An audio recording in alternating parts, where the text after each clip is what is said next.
కాదన్నా హలాల్లో హిందువులో ఉన్నటువంటి వాళ్ళు కూడా హలాల్ తినరు కొంతమంది. చాలా మంది అసలు హలాల్ గురించి తెలుసా? సైంటిఫిక్ గా హలాల్ అనేది ఒక మేకను లేకపోతే ఒక కోడినో కోస్తే అది గొంతు సగం కోస్తే హలాల్ అంటారు. సగం కోస్తే ఏంటంటే అది ఒక కొట్టుకొని వస్తుంది కాబట్టి ఆ రక్తం అంతా బయటకు పోతుంది. జనరల్ గా ఒక మనిషిలో కానీ ఒక జీవిలో కానీ సర్వరోగాలు రక్తంలోనే ఉంటాయి. అది సైంటిఫిక్ గా ప్రూవ్ అయింది అది. సో ఇప్పుడు ఏంటంటే హలాల్ వాళ్ళు ఏంటంటే ఒక సైంటిఫిక్ గా చెప్తున్నాను నేను, వాళ్ళ మత ఖురాన్ ప్రకారం హలాల్ చేయాలనేది అది. కానీ హలాల్ చేయడం వల్ల ఏం జరుగుతుందంటే ఆ రక్తం ఏదైతే ఉందో ఆ రక్తం బయటికి పోతుంది, ఓన్లీ శరీరం మాత్రం ఉంటుంది కాబట్టి ఆ కోడినో మేకనో తింటారు. ఇది సైంటిఫిక్ రీజన్. దాన్ని ఖురాన్ లో ఉంది, అది ఖురాన్ లో ఉంది. ఎట్ ది సేమ్ టైం హిందువుల్లో కూడా చాలా కులాలు హలాల్ చేయండి తినరు. ఇది మేము చూసినాం. మా ఇంట్లో కూడా కొన్నిసార్లు హలాల్ చేయండి తినరు, కొన్నిసార్లు కట్ చేయాలంటారు పూర్తిగా. సో ఇది ఉంది, ఈ కల్చర్ అనేది అటు హిందువుల్లో ఉంది, ముస్లింలో ఉంది. సో కానీ దాని ఇప్పుడు ఏంటంటే కొత్తగా ఏంటంటే హలాల్ తీసుకొస్తున్నారు. హలాల్కి బన్నుకి ఏం సంబంధం?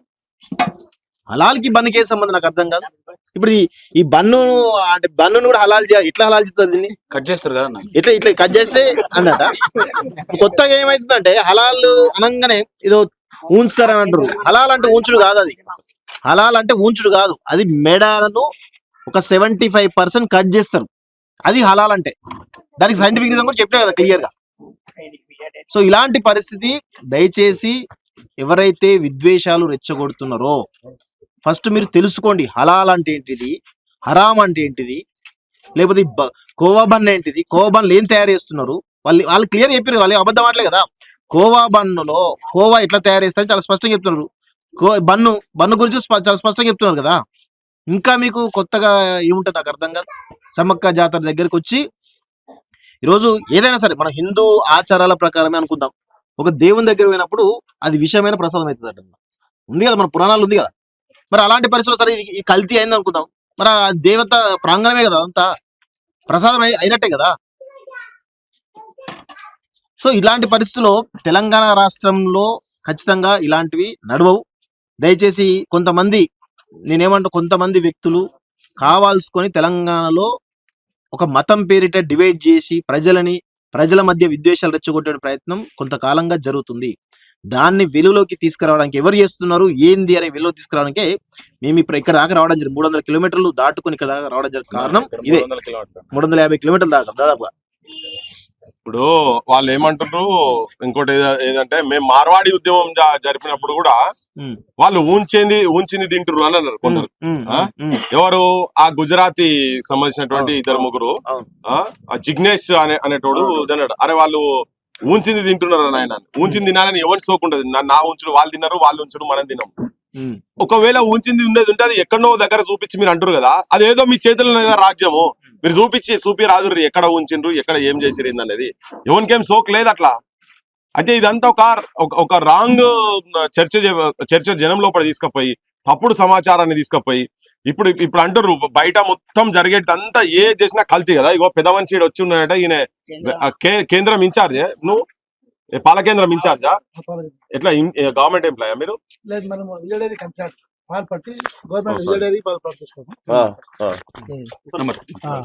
మనము పాలు రైతుల కాడ నుంచి కొనుగోలు చేసుకొని ఏమైనా ఉంటే ఇక్కడ అమ్ముతాము, ఏమి అవసరాలు పట్టి. ఇప్పుడు వీళ్ళు శివరాత్రి కానీ తర్వాత ఏమి జాతరలు జరిగినా కానీ ఉరుసులు జరిగినా కానీ మా దగ్గరకు వచ్చి నాణ్యత పాలు తీసుకుపోతారు. అదే నాణ్యత పాలు మిగిలిన పాలు మేము విజయ డైరీకి పంపిస్తాం. అందులో మనం విజయ డైరీలో మేము సభ్యత్వం ఉంది మాకు, గవర్నమెంట్ డైరీ. ఇప్పుడు కాదు, 1979 నుంచి మా డైరీ, దానికి మనం అట్లనే కంటిన్యూ చేస్తున్నాం. ఈ రోజు 1977 నుంచి ఈ రోజు కూడా అదే పేరు మీద దాని అధ్యక్షుడు మల్లా రామకృష్ణ అనే వ్యక్తి ఉన్నాడు. దానికి బోర్డు మెంబర్లు ఉన్నారు, డైరెక్టర్లు ఉన్నారు. తర్వాత మనది నంద్యాల డైరీలో 174 మా కోడ్ నంబర్. కావాలంటే మీరు పోయి ఆడ పరిశీలించవచ్చు. డైరీలో పాలు వెలుగొండ నుంచి పాలు మీకు ఎటువంటి పాలు వస్తున్నాయి, ఎప్పుడైనా ఆ పాలు కల్తీ ఏమైనా వచ్చినాయా, అందులో గవర్నమెంట్ ప్రతి డైరీలో ప్రతి ఒక్క క్యాన్ చెక్ చేసి ఏమైనా ఫాల్ట్ ఉంటే ఎమ్మడే కాలువలు పారదింపుతారు, మాకు వాట్సాప్ పంపిస్తారు. అన్న ఈరోజు పాలు. ఒకసారి రైతులు ఏం చేస్తారంటే పాలు పిండు ఆయిల్ ఉంటుంది, దాన్ని నూనె పూసి పాలు పిండుకుంటారు. సరిగా లేని పక్షంలో ఒకసారి ఆ ఆయిల్ కూడా కలిసిపోయినప్పుడు కూడా పాలు వాళ్ళు వర్ధించారు, వాళ్ళు కింద వేసేస్తారు. అంత స్ట్రిక్ట్ ఉంది ఆ డైరీ. ఏమి ఎటువంటి దానికి మనం ఏం చేసినా కానీ ఆడ ల్యాబ్ ఉంది. పాలు కూడా ఇప్పుడు ఇలా మీల పాలుగా ఆడ పోయేది అంటే ఇప్పుడు అక్కడ ఫాల్ట్ వచ్చిందంటే ఇక్కడ ఫాల్ట్ అవ్వాలి కదా, అక్కడ ఏం లేదు. తర్వాత మనకు కనీసం అంటే డైలీ మనం లోకల్ కనీసం అంటే 400 ఉదయం సాయంత్రం 400 మంది దగ్గర పాలు తాగుతారు మన దగ్గర. మనం 5 రూపాయలు కాని వచ్చి పాలు ఈ రోజు కూడా అమ్ముతున్నాం. 5 రూపాయలకు పాలు ఎలా వస్తుంది అని మీరు అంటారు, కానీ 100 ml కొంత బీదలు వస్తారు, మనం ఏం చేయాలి? వాళ్ళకు పంపిస్తే కొంతమంది గ్లాసులలో తీసుకోతారు కానీ చాయ్ డైరీలో చేస్తారా? ఇది డైరీ కార్డ్ ఇలా మన లోకల్ పట్టించి డైరీ పంపిస్తాం. వాళ్ళ వెహికల్ వస్తుంది ఇక్కడ తీసుకొని పంపిస్తారు. అది సమస్య. ఇంకోటి జనరల్ గా ఇప్పుడు పాలది ఏది మిక్సప్ అయి ఉన్నా అది ఖరాబ్ అయ్యే టైం కన్నా ఎక్కువ ఉండేది ఉంటది, అది పగిలిపోతుంది, స్మెల్ వస్తుంది కదా. ఇట్లా జనం ఎట్లా తినగలుగుతారు? అంటారు కదా, గదరన్న భాష చెప్పాలంటే కక్కుడేరు కూడా 2 అయితే నాయన అని ఖరాబ్ అయినది తింటే కదా. సో అట్లా జరుగుతుంది కదా. మరి నిజంగా ఖరాబ్ అయ్యేది కనుక తింటే యాడ తీసిన ఫుడ్ పాయిజన్ ఎట్లయితుంది, గట్టే అవుతుంది. మరి అట్లా ఉండేది ఉంటే అది ఎంతమంది అక్కడ జాతరల సమ్మక్క జాతరలో ఎంతమంది ఫుడ్ పాయిజన్ తో అయినరు అనేది ఇప్పుడు మెడికల్ అండ్ హెల్త్ వాళ్ళు బయట పెట్టాలి, చెప్పాలి. అది ఇదే కారణం అని కూడా చెప్పాలి. మరి అది కూడా చెప్తే అది అదేమన్నా తెలుస్తుంది. సో ఇప్పుడు వీళ్ళు రెగ్యులర్ గా మీ దగ్గరకే లేదు, మా దగ్గర 90% మన దగ్గర క్యాచ్ చేసిపోతాం. ఒక లేని పక్షంలో మేము వేరే నుంచి కూడా తెప్పించి వీళ్ళకి హెల్ప్ చేస్తాం. అది కూడా వీళ్ళు జాతర చేసుకువచ్చిన తర్వాత ఎప్పటి నుంచి ఇప్పుడు వీళ్ళ ఇప్పుడు కనీసం అంటే నాకు 25 years వీళ్ళకు నాకు సంబంధం పాలతో. నేను 2001 విదేశాలు ఉంటే నేను 2001లో వచ్చి నేను ఇక్కడ మా అన్నతో పొత్తులోని పని చేసినాము.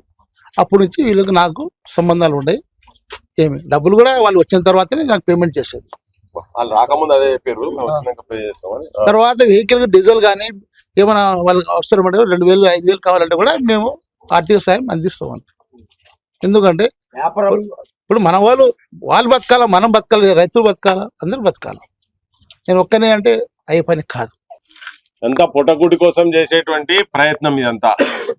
కనీసం గౌరవంగా కాదా? ఇప్పుడు మీరు చేసే అలిసార్ బంగ్లాలే లేవు కదా. ఎవరైనా సంధిలో అట్లే ఉన్నాయి, పిల్లగాళ్ళు అట్లే మోరిలో తిరిగినట్టు నీళ్ళు చూడుర్రి, ఈడ చూడుర్రి, కథ చూడుర్రి, ఇదంతా కథ చూడుర్రి. వీళ్ళు ఉండే కథ ఇప్పుడు వాళ్ళ సమ్మక్క జాతరకు వచ్చి వీళ్ళకి ఏమైనా ఫారెన్ ఫండ్స్ వస్తున్నాయా కథ కూలి అదే చెప్పా, లెక్క అంతా చెప్పిండు మనోడు. పెద్ద మనిషి మొత్తం లెక్క అంతా చెప్పిండు. ఆఖరికి మీ కథ చూస్తుంటే మీరు కష్టపడటానికే పుట్టిరు అన్నట్టు అనిపిస్తుంది. కష్టపడటానికే పుట్టిరు.